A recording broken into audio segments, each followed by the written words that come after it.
Hari ini dengan entengnya KPK mengatakan bahwa kasus ini hanyalah kasus suap dan gratifikasi, masih bisa ditangani atau diadili di pengadilan negeri Ternate. Bukan itu persoalannya kawan-kawan, bukan itu. Kalau memang betul-betul pihak daripada penegak hukum, mulai daripada kejaksaan sampai hakim itu adalah orang-orang yang murni, yang penuh dengan idealisme dan menjunjung tinggi konstitusi, maka kasus sebesar apapun masih bisa ditangani, tidak perlu sampai ke tingkat Mahkamah Agung kawan-kawan. Tidak perlu sampai. Tapi ketahui bahwa oke kawan-kawan, yang mau ingin orasi silakan naik ke mobil sound. Hari ini kita punya masalah yang sama, satu tuntutan kita, tujuan kita sama, yaitu apa? Tangkap dan adili Jokowi. Itulah tujuan kita. Yang kemudian hari ini tidak datang dengan persoalan yang sama, dengan ide masing-masing, persoalan keresahan masing-masing dan disatukan oleh persoalan yang sama hari ini, yaitu apa? Kasus yang menyangkut keluarga Jokowi dan kemudian hari ini masih saja dibiarkan. Untuk itu saya akan kembalikan ke Bung untuk menyampaikan setiap keresahannya hari ini. Selamat sore kawan-kawan. Sore. Masih semangat? Masih. Coba rapikan barisannya dulu. Rapikan. Tahu cara berbaris?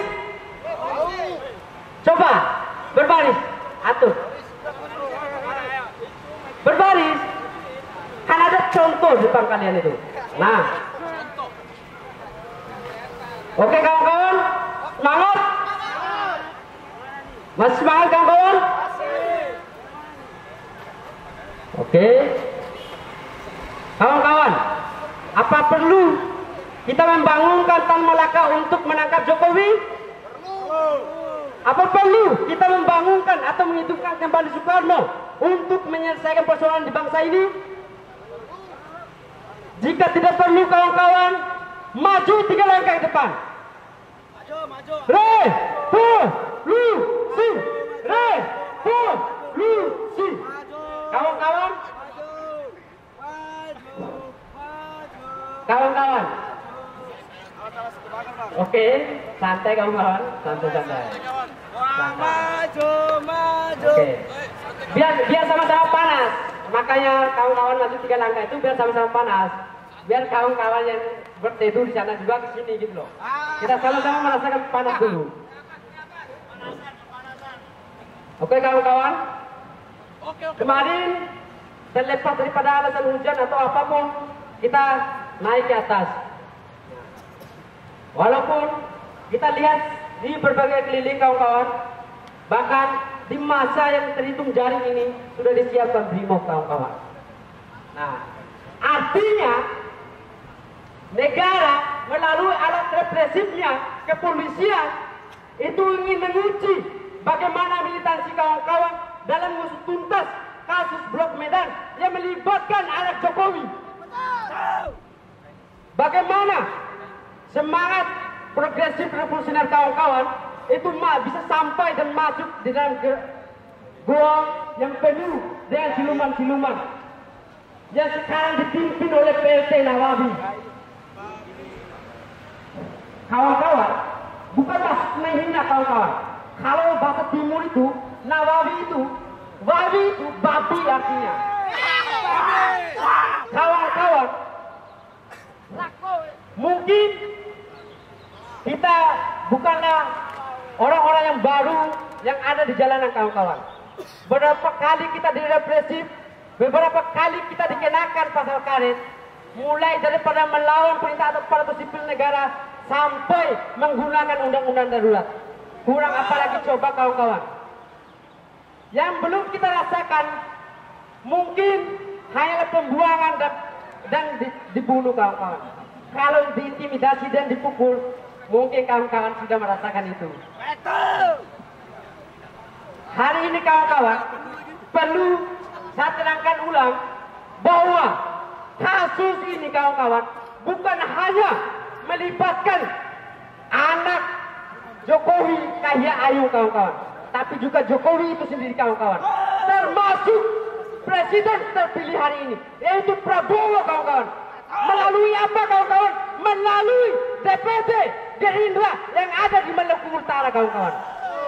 Kita tahu sendiri hasil investigasi Jateng, hasil investigasi daripada lembaga-lembaga NGO membuktikan bahwa ada aliran dana yang masuk di dalam proses pemilu kemarin kawan-kawan. Hasil daripada blog itu kawan-kawan.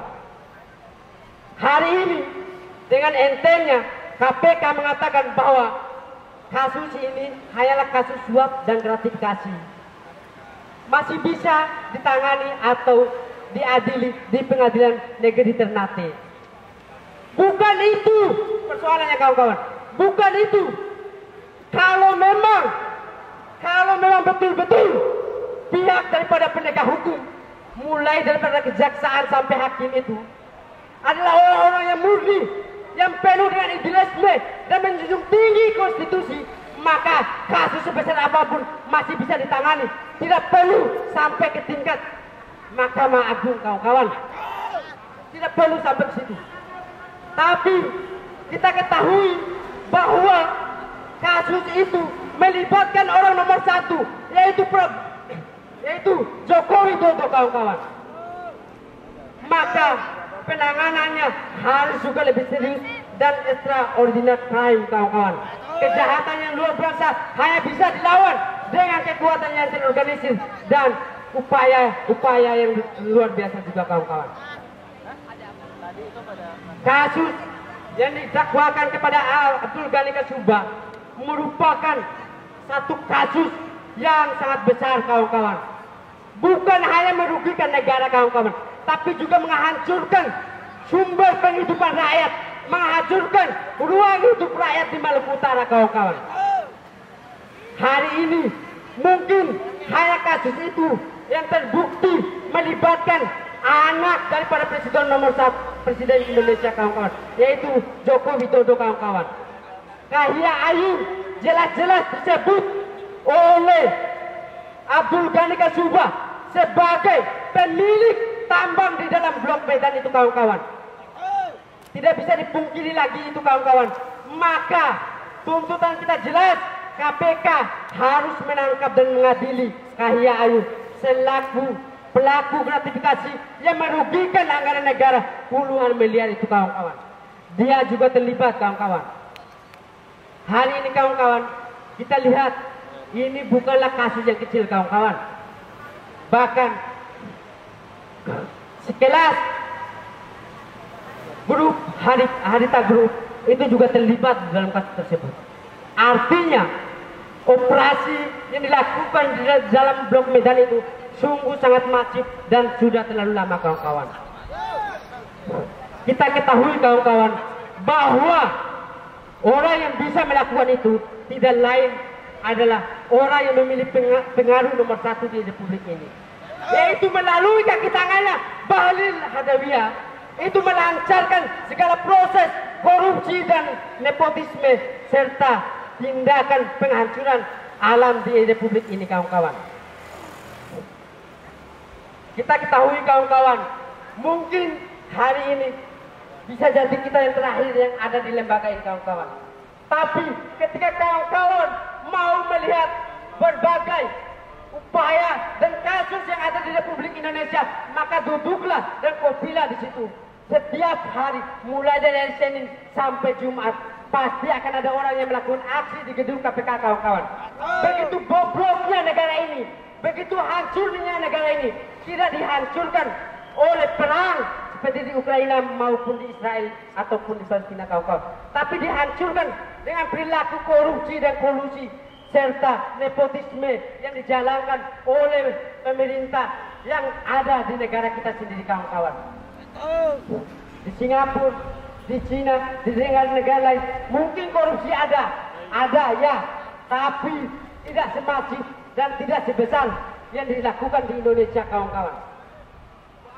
Kawan-kawan, hari ini adalah hari mungkin kita akan berhenti dulu melakukan aksi di depan KPK. Karena kita tahu sendiri dalil KPK ketika untuk tidak menanggapi kasus ini kawan-kawan adalah kasus ini masih ditangani oleh PN Ternate kawan-kawan.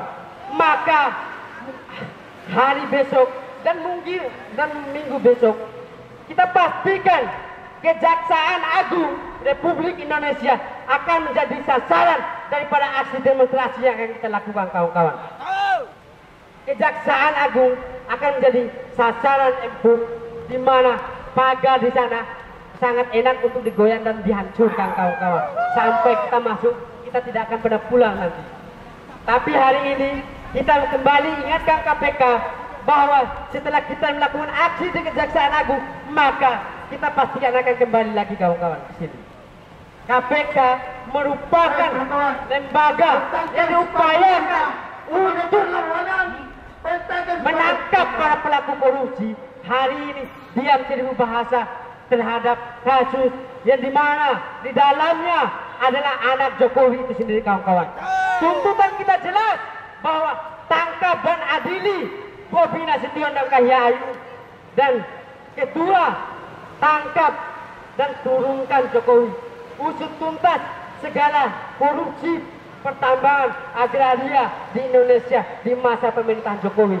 Ketiga yaitu copot dan pecat Nawawi Pamulangon karena tidak mampu usut tuntas atau memberikan keterangan di depan publik terkait kasus Bobi Nasution dan Kahiyang kawan-kawan. Itu jelas tuntutan kita. Tapi lagi-lagi mereka diam seribu bahasa dan tutup telinga. Hari ini kawan-kawan kita menggunakan hak kita sebagai warga negara untuk menyampaikan pendapat di muka umum. Tidak ada maksud kita, tidak ada niat dan itikat kita untuk menghina siapapun secara personal maupun secara pribadi. Tapi kerandang mayat itu sebagai simbol bahwa ketika revolusi sosial dijalankan, orang-orang yang ada di situ akan digantung dan diadili di pengadilan rakyat kawan-kawan. Itu hanyalah simulasi awal kawan-kawan. Hanyalah simulasi awal daripada gerakan kita. Kawan-kawan, ketika kawan-kawan membaca DBR di bawah bendera revolusi, telah diingatkan atau disampaikan oleh Soekarno bahwa kelompok-kelompok kecil lah mulainya gejolak-gejolak revolusi. Dari kelompok-kelompok itulah mulainya menyebar dan membakarnya semangat revolusi kawan-kawan. Reformasi yang dijalankan oleh para senior kita aktivis 98 kini belumlah sampai kepada tahap programnya. Hanya sebagai plan, hanya masuk dalam plan tapi tidak dijalankan kawan-kawan. Kita ketahui sendiri bahwa upaya PSN itu sendiri tidak terlepas daripada perilaku kolusi dan nepotisme kawan-kawan. Itu tidak pernah lepas. PSN hari ini yang diupayakan oleh Jokowi adalah semata-mata untuk membagi dan merampas tanah rakyat dengan para cukong-cukong serta oligark asing kawan-kawan. Kita tidak pernah lupa, kita diajarkan dan dididik di dalam organisasi yang progresif revolusioner serta di dalam kampus bahwa teori-teori pembangunan dunia ketiga, teori-teori ekonomi politik itu berjalan masif, tidak bisa dibaca secara ekonomi murni maupun secara politik murni. Perilaku Jokowi hanya bisa dijelaskan melalui teori konflik yang dimana diajarkan oleh Bapak Marxian yaitu Karl Marx kawan-kawan. Dimana kita melihat upaya-upaya penghancuran daripada kelas-kelas kecil itu dijalankan di bawah pemerintahan Jokowi kawan-kawan. Kelompok-kelompok yang dianggap menentang dan melawan maka akan dilakukan upaya kudeta dan melakukan penghancuran di dalamnya. Taktik politik Belanda yang dijalankan pada 1918 atau 1918 itu dijalankan oleh Jokowi hari ini kawan-kawan melalui upaya politik bela bambunya kawan-kawan. Memecah belah gerakan rakyat. Buruh harus aksi dengan sendirinya, petani harus aksi sendiri, mahasiswa harus aksi sendiri.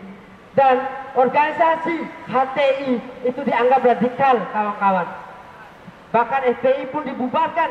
Sebagai apa kawan-kawan? Karena mereka dianggap mengganggu ketertiban. Sama yang dilakukan oleh Gubernur Belanda terhadap Soekarno, Hatta, Sahrir maupun Tan Malaka kawan-kawan. Mereka yang upayanya untuk mencerdaskan kehidupan bangsa melalui aksi-aksi selebaran, melalui aksi-aksi demonstrasi itu ditangkap dan dibuang kawan-kawan. Semata-mata untuk mengkaburkan bahwa janganlah sekali-sekali ikuti orang-orang itu, janganlah sekali-sekali mengikuti kita kawan-kawan. Tapi kawan-kawan, hari ini rakyat membuktikan dengan forum aksinya datang bersama-sama dengan kita di depan gedung KPK untuk menuntut ditangkapnya anak-anak Jokowi yang melakukan tindakan korupsi dan nepotisme serta suap dan gratifikasi begitu masif di Republik ini, menggerogoti pemerintahan. Harus ditangkap kawan-kawan. Jika perlu Jokowi itu sendiri harus dipenggal kawan-kawan, harus dipenggal sebagai bukti bahwa dia bukanlah raja, bukanlah pemilik satu-satunya Republik hari ini kawan-kawan. Kawan-kawan, mungkin itu saja orasi singkat dari saya. Kawan-kawan, sembari kita membakar semangat. Hidup rakyat, hidup rakyat, hidup rakyat, hidup mahasiswa, hidup kaum miskin kota, hidup rakyat Indonesia yang melawan. Sekian dan terima kasih, orasi singkat dari saya. Oke kawan-kawan, kita rehat sejenak. Kita rehat untuk apa kawan-kawan? Kembalikan stamina kita sedikit lagi. Kita akan buat kreativitas terhadap abang-abang kepolisian. Kita akan merevolusi terhadap abang-abang kepolisian untuk naik tembus ke dalam. Oke silakan. Oke baik kawan-kawan, dari Gerakan Mahasiswa Indonesia berakal GMI, terima kasih atas waktunya. Baik, Bismillahirrahmanirrahim.